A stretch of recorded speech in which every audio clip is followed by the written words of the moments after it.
پہلی بات، مسلم اور غیر مسلم دونوں کی خبروں کی زیارت ہو سکتی ہے، اس لیے کہ آپ نے کیا کہا، میں نے اپنے والدین کی خبر کی۔ اب اس معاملے میں لوگوں کو بڑا وہ ہوتا ہے کہ کیا آپ صلی اللہ علیہ وسلم کے والدین بھی غیر مسلم تھے؟ تو یاد رکھیے یہ بات بڑی سخت ہے، لیکن ہاں اس کی حقیقت یہی ہے۔ ابو داؤد کی روایت ہے، آپ صلی اللہ علیہ وسلم کا ایک صحابی اور کہ اللہ کے رسول میرے والدین کہاں ہیں؟ تو کہا جہنم میں۔ وہ زار و خطار رونے لگے کہ میرے والدین جہنم میں۔ دیکھا نبی اکرم صلی اللہ علیہ وسلم بھی رو رہے، کہا اللہ کے رسول آپ کیوں رو رہے ہیں؟ تو کہا میرے بھی وہی ہیں۔ صحیح روایت ہے۔ توجہ فرمائیے گا، کہا گیا کہ سیدتنا آمنہ رضی اللہ تعالی عنہا کے متعلق کہ اللہ جل وعلا نے نبی کریم صلی اللہ علیہ وسلم کو منع فرمایا کہ ان کے لیے دعائے مغفرت نہ کی جائے۔ تو میں نے کہا تھا کہ اقتداء النص سے یہ ثابت ہے کہ قرآن کریم کی یہی آیت یہ ہماری دلیل ہے، تمہاری دلیل نہیں ہے۔ ہماری دلیل کیسے ہے؟ اللہ نے ارشاد فرمایا کہ غیر مسلم کی قبر پر نہ جاؤ۔ یہ میں آپ کو یاد دلا رہا ہوں، مدینۃ المنورہ میں گستاخوں سے جو میرا مناظرہ ہوا تھا اس میں ہم نے جواب کیا دیا تھا؟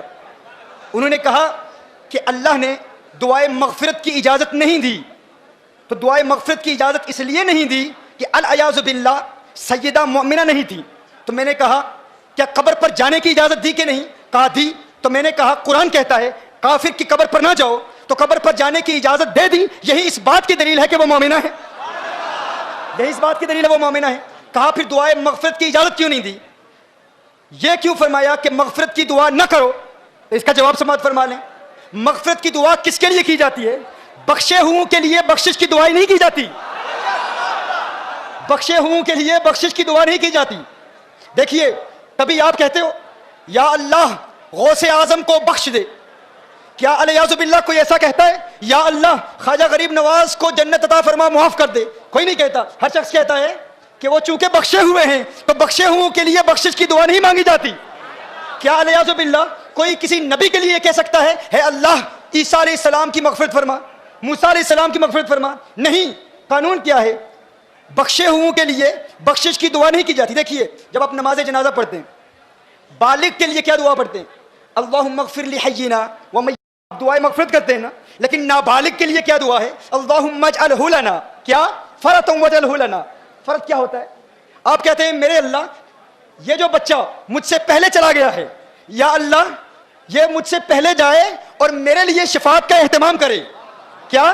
چونکہ بچہ بخشا ہوا ہے تو بخشے ہوئے کے لیے بخشش کی دعا نہیں کی جاتی، بخشے ہوئے کے لیے کہا جاتا ہے یا اللہ یہ مجھ سے پہلے جا رہا ہے، آخرت میں میرے لیے شفاعت کا اہتمام کرے، میری بخشش کا وسیلہ بنے۔ تو کہا تم کہتے ہو کہ حضور نے اپنی ماں کے لیے مغفرت کی دعا نہیں مانگی، اللہ نے اجازت نہیں دی۔ ارے اس بات پر غور کرو، مغفرت کی دعا اس کے لیے مانگی جاتی ہے جس کے لیے مغفرت نہ ہونے کا امکان ہو۔ ارے وہ تو پہلے سے ہی بخشی ہوئی ہے، ان کے لیے یہ دعا نہیں کی جاتی کہ ماں کے لیے مغفرت کی دعا مانگو۔ میں کہتا ہوں یونس علیہ السلام ایک مچھلی کے پیٹ میں رہے، اس مچھلی کے پیٹ میں رہنے کی وجہ سے یونس علیہ السلام کو اتنا بلند و بالا اور فوق اعلیٰ مقام ملا۔ تو گویا کہ اللہ ارشاد فرما رہا ہے جس مچھلی میں ایک نبی رہے اس کو وہ مقام ملتا ہے۔ ارے جس ماں کی پیٹ میں آمنہ کا لال ہے وہ ماں مغفرت کی محتاج نہیں ہوتی، اس کے لیے مغفرت کی دعا نہیں مانگی جاتی، اس کے وسیلے سے امت کے لیے مغفرت کی دعائیں مانگی جاتی ہے۔